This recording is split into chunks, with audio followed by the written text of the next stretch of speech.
Again, same red SUV.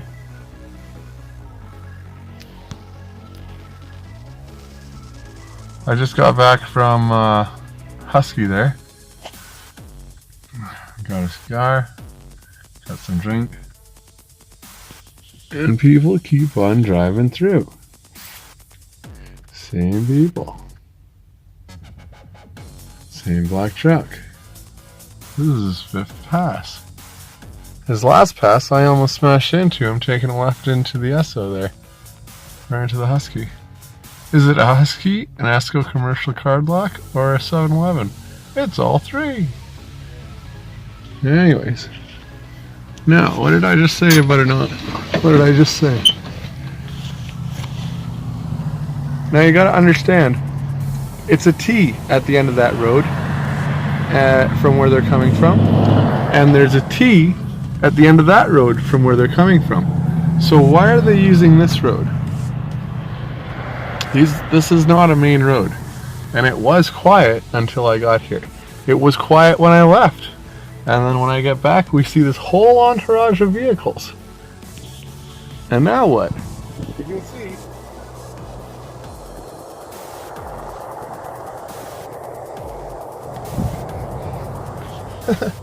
They were just waiting for me to park again.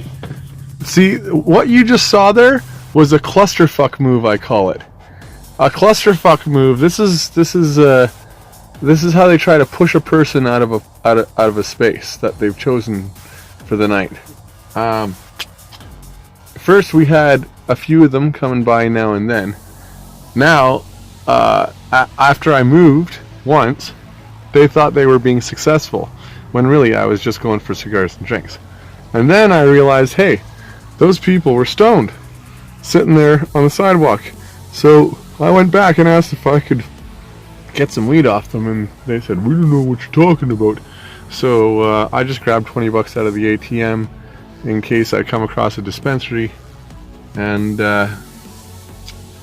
then they tried to cluster fuck me here, where they actually had a whole line of them just waiting for me to come back a third time to the same spot so they could do that big huge drive-by with all of them. And that's supposed to like try to crowd me out of the space, because I'm always talking about how they're crowding me and stuff. Now you gotta understand, I've gotten used to all this. I'm just showing the public what's going on here when you try to live as a free human being instead of confined to the box of their reality.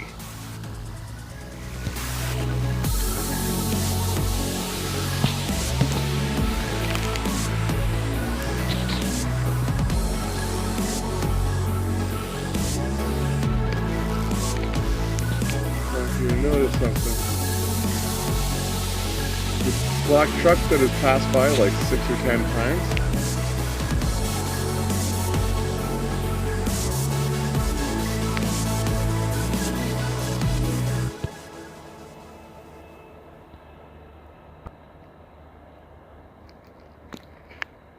Sitting right there, watching us. From Pizza Hut.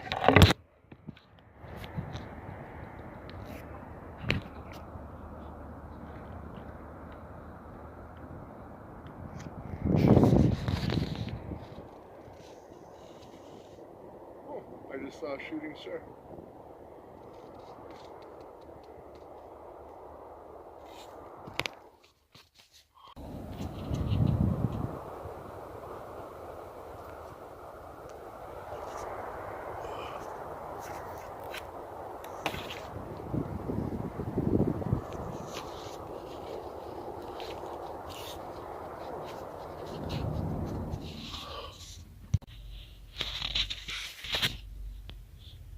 This is not a train sound. This is a car-based sound. And the minute I hit record, they started fucking driving away.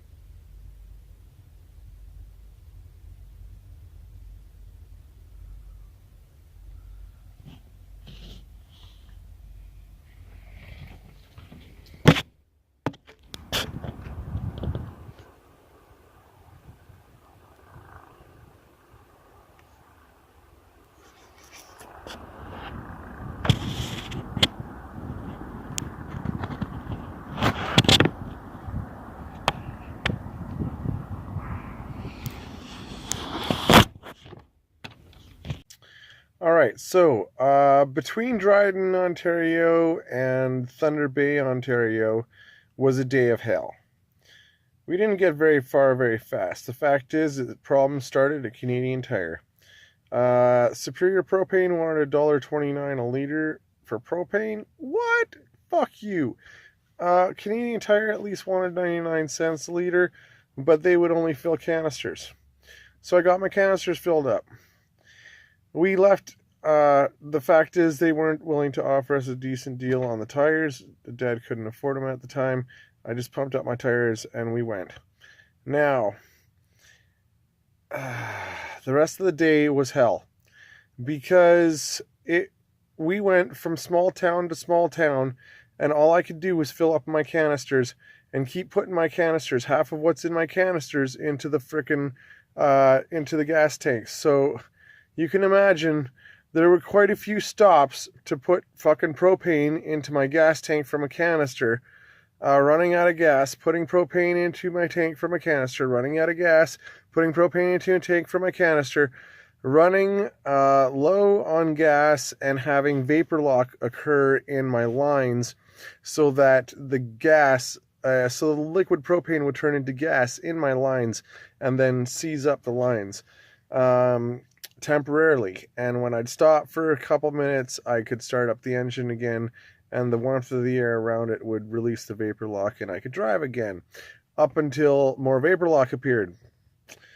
Anyway, so it was a day of pumping up my tires, of continuously refueling on canisters, being frustrated because my canister isn't going into the tank, and really what's going on is that there's vapor lock occurring in my line, and I gotta wait for the line to thaw, and then we can go and everything's fine and I can drive again.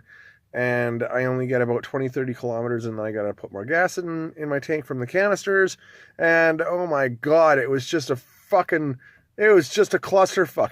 Twice we had Superior Propane truck that had the right attachment for my van drive right by us as we're trying to hail it down and stuff. Twice. Oh man, it was just a fucking gauntlet of hell. And so, getting into Thunder Bay, I found out that the only propane station in town that would service auto propane was closed until the next morning. So we had to camp out at the Husky station in Thunder Bay. And yeah, more problems occurred. Anyways, the fact is that they made that day a living hell. I don't know why I don't have any of my recordings from it, but I somehow have had all of my recordings from May 13th, the entire day, deleted out of my phone memory. I have no idea how. I definitely did not do it myself, and I haven't given anybody else my phone. I haven't given anybody else control of my phone. So that had to be hacked, or somehow these fuckers have fucked with my phone while it's still been in my possession. How? So, I'm missing all the video for that, and that's why I'm giving you a verbal update. I really want to know what happened to that video and how it all got deleted, because I had probably about half a gigabyte of video showing all sorts of fucking crazy shit going on around me and to the van, and I mean, I swear they were trying that day really hard to drive a wedge between my father and I.